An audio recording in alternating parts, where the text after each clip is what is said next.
Welcome back to UPSC COC Learners Tamil channel. Indian Polity, Parliament, previous classல devices of parliamentary proceedings பார்த்துட்டு இருக்கோம். அதோட continuation தான் இந்த video. Next motion, adjournment motion.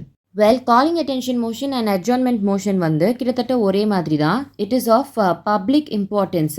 So அது ரிலேட்டடாக தான் ஒருத்தங்க கேள்வி எழுப்ப போகிறாங்க. பட் என்ன டிஃப்ரென்ஸ்னு பார்த்தீங்கன்னா, காலிங் அட்டென்ஷன் மோஷனுக்கு ஒரு பர்சன் ஏஞ்சி அந்த மாதிரி கேட்டுடலாம். ஆனால் அட்ஜார்ன்மெண்ட் மோஷனில் 50 மெம்பர்ஸோட சப்போர்ட் கண்டிப்பாக இருக்கணும். சப்போர்ட் இருந்தால் மட்டும்தான் இந்த மோஷனை அட்மிட் பண்ணுவாங்க. ஆல்சோ இந்த அட்ஜார்ன்மெண்ட் மோஷனை ஒரு எக்ஸ்ட்ராடினரி டிவைஸாக சொல்கிறாங்க. ஏன்னு பார்த்தீங்கன்னா, ஒரு நார்மல் பிஸ்னஸ், அதாவது அன்றைக்கி இதெல்லாம் செய்யணும் அப்படின்ட்டு ஒரு அஜெண்டா போட்டு ஒர்க் பண்ணுவாங்க இல்லையா, அதையே இதை பிரேக் பண்ணிவிட்டு ஆர் இன்டரப்ட் பண்ணி இந்த மோஷன் கொண்டு வர போகிறாங்க.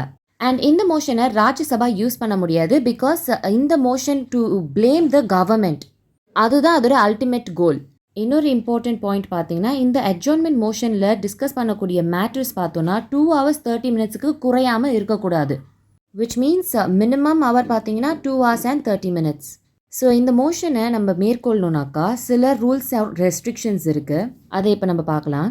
ஸோ இப்போ மோஷன் மூவ் பண்ணணுன்னாக்கா எது ரிலேட்டடான மேட்டர்ஸ் இருக்கணும்னு பார்த்தீங்கன்னா, பப்ளிக் இம்பார்ட்டன்ஸ் அண்ட் அதுவும் அது ஃபேக்சுவலாகவோ அர்ஜென்ட்டாகவும் டெஃபினட்டாகவும் இருக்கணும். டெஃபினட்னு சொல்லும்போது திட்டவட்டம் இல்லைனா ஸ்பெசிஃபிக்காக இருக்கணும். Second one, so matters dealing பார்க்கும்போது ஒன் மேட்டர் மட்டும் தான் இருக்கணும். ஒரு பர்டிகுலர் விஷயத்தை பற்றி மட்டும் தான் அவங்க டிஸ்கஸ் பண்ணணும். தேர்ட் ஒன், ஸோ சமீபத்தில் நடந்த விஷயத்தை பற்றி மட்டும்தான் அந்த மேட்டர் டீல் அவுட் ஆகணும். So it should not be in general terms. Fourth one, question of privilege, அதாவது பார்லிமெண்ட்டில் இருக்கக்கூடிய மெம்பர் ஒரு மினிஸ்டர் வந்து ரைட்ஸ் ஆஃப் த பார்லிமெண்ட்டை வயலேட் பண்ணிட்டாங்க அப்படின்னு சொல்லி ஒரு கொஸ்டினை எழுப்ப முடியாது. ஃபிஃப்த் ஒன், சேம் செஷனில் ஒரு விஷயத்தை பற்றி டிஸ்கஷன் பண்ணிட்டாங்கனாக்கா அதை திரும்ப இந்த அட்ஜார்ன்மெண்ட் மோஷன் மூலிமா எழுப்பக்கூடாது. சிக்ஸ்த் ஒன், கோர்ட்டில் ஒரு வழக்காக இருக்கக்கூடிய மேட்டரை அட்ஜார்ன்மெண்ட் மோஷன் மூலிமா எழுப்பக்கூடாது. செவன்த் ஒன், ஒரு குறிப்பிட்ட சில விஷயங்கள் பார்த்தோன்னாக்கா ஒரு சில பர்டிகுலர் மோஷன் மூலியமாக தான் எழுப்ப முடியும், அதாவது டிஸ்கஸ் பண்ண முடியும். ஸோ அந்த மாதிரி டிஸ்டிங்க்ட் மோஷன்ஸுக்கு அட்ஜார்ன்மெண்ட் மோஷன் மூலியமாக எழுப்பக்கூடாது. Next one, no confidence motion. According to article 75 council of ministers பார்த்தோன்னாக்கா அதுவும் கலெக்டிவாக லோக்சபாவுக்கு ரெஸ்பான்சிபிள் நம்ம பார்த்துருப்போம்.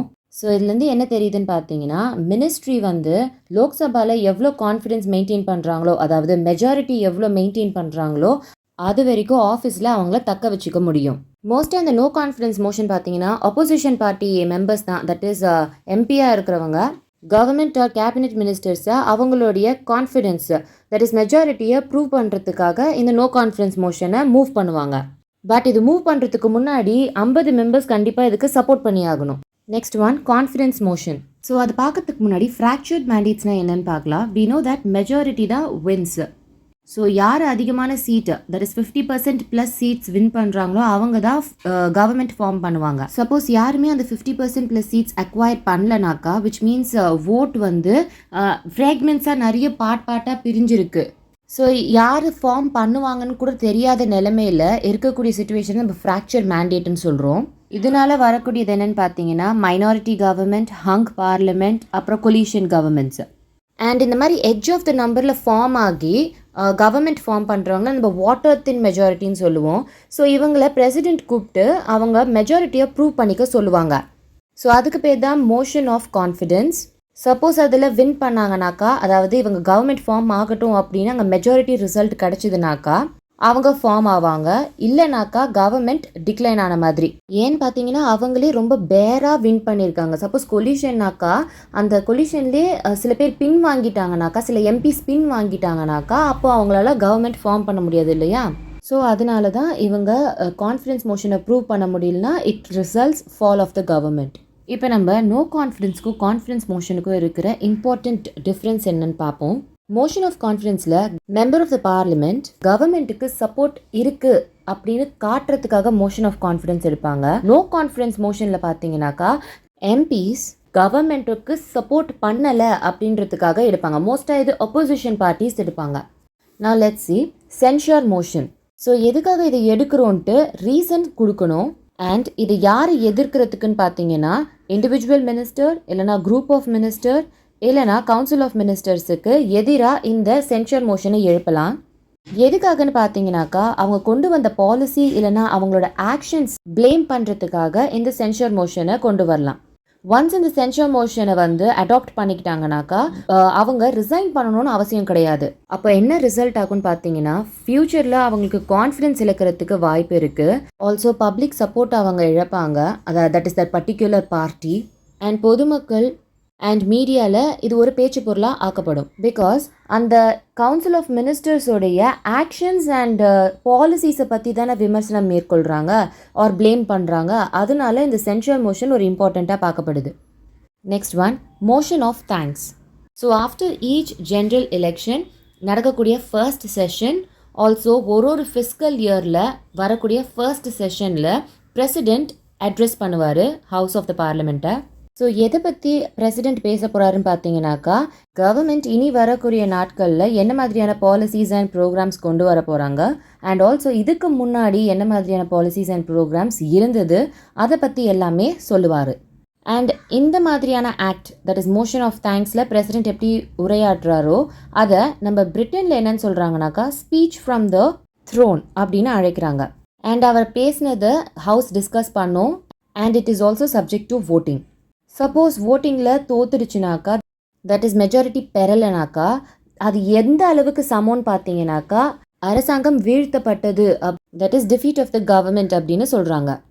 இந்த மோஷன் ஆஃப் தேங்க்ஸை மெம்பர் ஆஃப் த பார்லிமெண்ட் எதுக்கு பயன்படுத்திக்கிறாங்கனாக்கா கவர்மெண்ட் விமர்சிக்கிறதுக்கும் அவங்களோட அட்மினிஸ்ட்ரேஷனில் இருக்கக்கூடிய லேப்சஸ்ன்றது லைக் தாமதமாக்குறது அண்ட் ஃபெயிலியர்ஸை பற்றி டிஸ்கஸ் பண்ணுறதுக்குன்னு ஒரு தளமாக பயன்படுத்திக்கிறாங்க.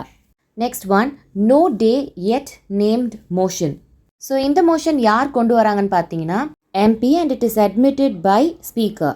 வெல், இந்த மோஷனோட பேர்லேயே பார்த்தீங்கன்னா no day yet named. So எந்த டேட்டில் இதை வந்து டிஸ்கஸ் பண்ண போகிறோம் அப்படின்னு மென்ஷன் பண்ணப்பட்டிருக்காது. அப்போது இது எப்போ தான் டிஸ்கஸ் பண்ண போகிறாங்க? So speaker in consultation with the leader of the house, அது இல்லைனாக்கா பிஸ்னஸ் அட்வைசரி கமிட்டியோட ரெக்கமெண்டேஷன் படி, அதுவும் இல்லைனாக்கா அந்த ஹவுஸோட பிஸ்னஸ் எப்படி நிலைமை இருக்குன்னு பார்த்து டேயை அலாட் பண்ணுவார். ஸோ இது பல நாளுக்கு கூட டிஸ்கஸ் பண்ணலாம், இல்லைனாக்கா ஒரு டேயில் ஒரு குறிப்பிட்ட ஒரு டைம் பீரியடுக்கு இந்த மேட்டரை டிஸ்கஸ் பண்ணுறதுக்கு அலாட் பண்ணலாம். Next one, dilatory motion.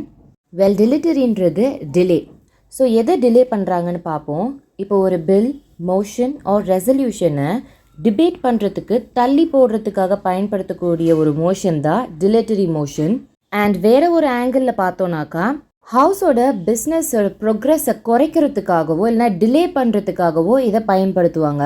So இது யார் வேணும்னாலும் மோஷன் கொண்டு வந்த பிறகு இந்த டிலிட்டரி மோஷனை கொண்டு வரலாம். ஸோ இட்ஸ் ஜென்ரலி எம்பிஸ் கொண்டு வரலாம். மோஸ்ட்டாக இந்த டிலிட்டரி மோஷன் எதுக்கு யூஸ் பண்ணுவாங்கனாக்கா, இப்போ ஒருத்தங்க கேள்வி கேட்கும்போது உடனடியாக அதை கையாளாமல் நிறைய டிஸ்கஷன்ஸ் ஆர் கன்சல்டேஷன் பண்ணிவிட்டு ஆல்சோ இன்ஃபர்மேஷன்ஸ் நிறைய கேதர் பண்ணிட்ட பிறகு அவங்களுக்கு பதில் அளிக்கலாம் அப்படின்ற ஒரு எண்ணத்துக்காக இந்த டிலிட்டரி மோஷனை கொண்டு வருவாங்க. ஸோ இப்படி பண்ணும்போது ஒரு விஷயத்துக்கு சீக்கிரமாக வோட்டிங் போகாமல் அங்கே அந்த ப்ராசஸ் டிலே ஆக்கப்படுது. வெல், இந்த டிலிட்டரி மோஷன் கொண்டு வரும்போது எதை பற்றி டிபேட் பண்ணோன்னு பார்த்தீங்கன்னா இந்த மோஷனை கொண்டு வரலாமா வர வேண்டாமா, எதுக்காக கொண்டு வரணும், இதை பற்றி தான் விவாதம் பண்ணணும். அண்ட் ஸ்பீக்கருக்கு இங்கே 2 ஆப்ஷன் தரப்படுது. ஒன்று, இந்த டிலிட்டரி மோஷனை வந்து எம்பிஸ் வந்து கையாளுறது தப்பான முறையில் இருக்குது அப்படின்னு நினச்சாங்கனாக்கா டிபேட்டை ஸ்டாப் பண்ணிவிட்டு வோட் பண்ணுறதுக்கு தொடங்கி வைப்பார். செகண்ட் கேஸ் பார்த்தீங்கன்னாக்கா இந்த டிலிட்டரி மோஷன் எந்த ஒரு ரூல்ஸையும் பிரேக் பண்ணலை அப்படின்னு ஸ்பீக்கர் நினச்சாருனாக்கா டிபேட் அண்ட் voting ப்ராசஸை இனிஷியேட் பண்ண மாட்டார். Thanks for watching UPSC CSE Learners Tamil channel.